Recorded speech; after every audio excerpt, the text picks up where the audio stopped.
Hello everyone, this is FuzzBuzz00 and I have a set of arena gameplays here for you today. I'm talking really fast because there's not enough time. Right now it's a 3 vs 3. I'm playing with a very basic Pyro set, the degreaser, shotgun, and extinguisher.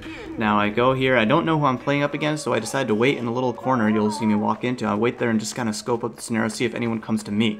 I see the sniper on my team go up the stairs there and get killed immediately by a scout. I decide to go and help him out, but as soon as he dies, I notice that the scout has first blood, so I run away until it wears out. And listen to this. Yeah, it's pretty nice. That scout knew what was coming to him. And that's what's important about playing Pyro, is that you, more than your actual skill with air blasting or shooting with a shotgun or like aim or anything like that, positioning is most important with a class like Pyro. And I feel like, you know, with the new update, not the new update, but like I guess I'd like to call it a patch. They changed a lot of things. They didn't really add anything new, and it made the game more balanced in my opinion. But it is important to go back to the basics, and the basics of Pyro is that you attack people where they can't see you. You're a very close range class, so there's not much you can do at longer ranges, and if you get like heckled around by a scout, there's not really much you can do except to run away and hope that your team backs you up. So here I go around this side because I noticed no one came from that side. They came from the left side, or the left side as I exited. But I noticed there's a scout, soldier that was a little slow to the take, and it got a nice air blast on him. That was, honestly, that one was luck. I just kind of, with air blasting, soldiers are using the direct hit, I kind of guess. Now here I pretty much know I'm dead. I try and do the same thing on the scout, but he knows to look out for it. The scout, BSG, is probably the best player on the other team.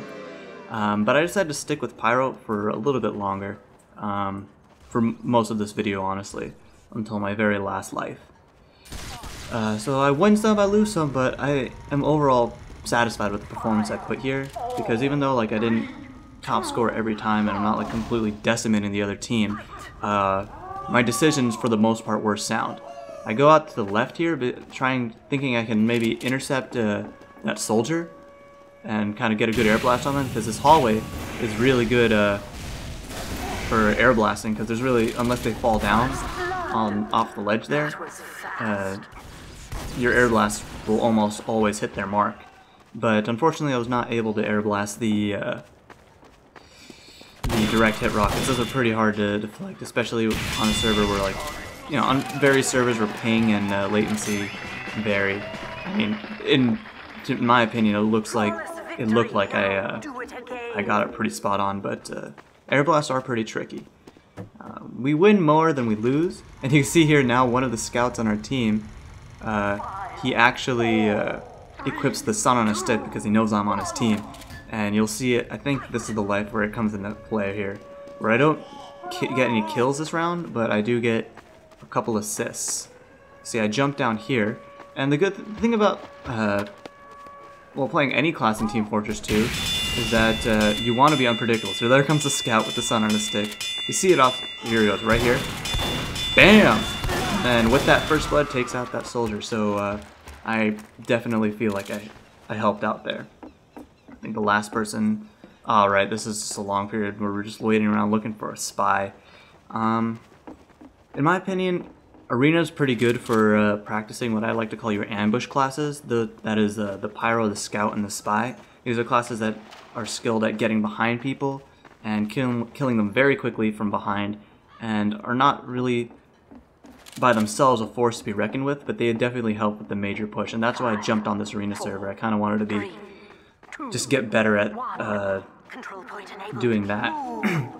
If you want to be good at like just your flat-out skills, MGE is probably a better option, but I wanted it to be better with my kind of like awareness, map awareness, and awareness of other players. You know, once you kind of discern the behaviors of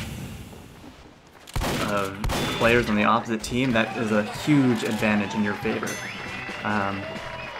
This is like the first Team Fortress video where I'm actually like being educational. And kind of late too. It's like this game's how old now? Like 5-6 years? I don't even know. Useless spies, yes, I agree. And I keep going with Pyro because it works. I actually tried to switch to the power jack here, because the power jack now by itself gives you a speed bonus, and I felt like that would be very useful for getting around behind the other team and since it's only a 3 versus 3, it's unlikely that I'll run into anyone. Now I see this soldier has crits here, and I was feeling pretty ballsy. I was trying to get a reflect on him, but it's hard to reflect. So I see here, and right there, yeah, I get the nice reflect on him. That time, like I'm gonna say that's half luck, half skill. Like I kind of anticipated him shooting at that close range. You can't react fast enough. You can't just see the rocket and it's like, okay, now I air blast. You have to kind of predict when the soldier's going to be shooting his rocket and air blast accordingly. Air blast pretty much at the same time where they left click to shoot their rocket. And you can kind of tell by generally where a soldier's looking. With a direct hit, they're always going to be looking directly at you. But with like a regular rocket launcher, they generally shoot towards the ground. Because they're more likely to hit you that way, even though it's quite self-destructive. Which it would be anyway, since you're right up in their face. Now, I like what I do to this sniper. This is what I meant by like understanding your opponents. I see how he's waiting around corners to shoot an arrow at me, and I managed to get a reflect on that last one because I knew as soon as he saw me, he was going to release that arrow. He already had it knocked, and it's just, you know, these are things that you pick up after playing the game for a while. You can kind of, everyone pretty much behaves in a similar way, and if they don't, you could probably kill them anyway, because if they don't act predictable, it's likely because they don't really know what they're doing. Now I think the next round we have an engineer on our team, maybe? I'm not sure. No, this is another really basic round, and I just keep doing this. I think the best round is the one where I killed all 3 people. Like, you know, I got the reflect kill on the soldier. That's probably my best round in this video. But I really don't know what else to say. Oh yeah, I see here that Demo Man is using the charge and charge, and I know that fire is pretty much useless against him. So, I mean, I do use my air blast to kind of keep him at arm's length. But again, this scout BSG is the best player on their team, and if he has his eyes on you, like I said, if you're engaged with a scout as a pyro, there's really not much you can do other than try and get lucky.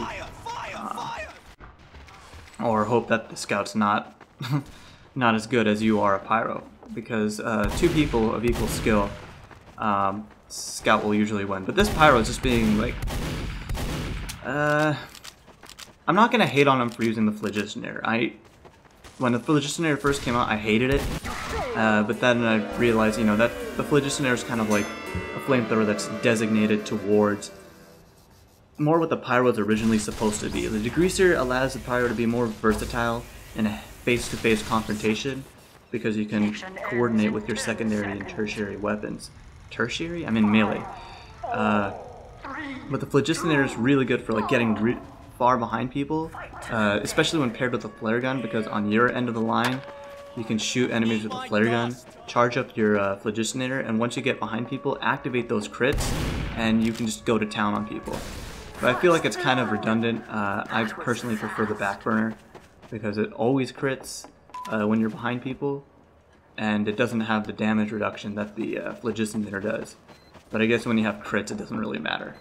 Now here, I figured that I'm playing Scout this life, and I kind of felt that the enemy team was it was being privy to me being a pyro, and hence this other pyro using the Man Melter.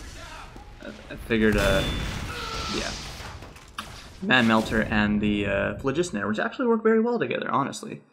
But and this pyro actually I kind of commended for what he was doing, trying to heckle this engineer with the flare gun.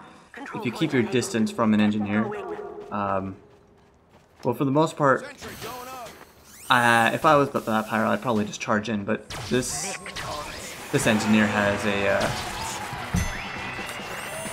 this gun that I hate. But anyway, I hope that was educational enough for you guys, and stay tuned for more videos.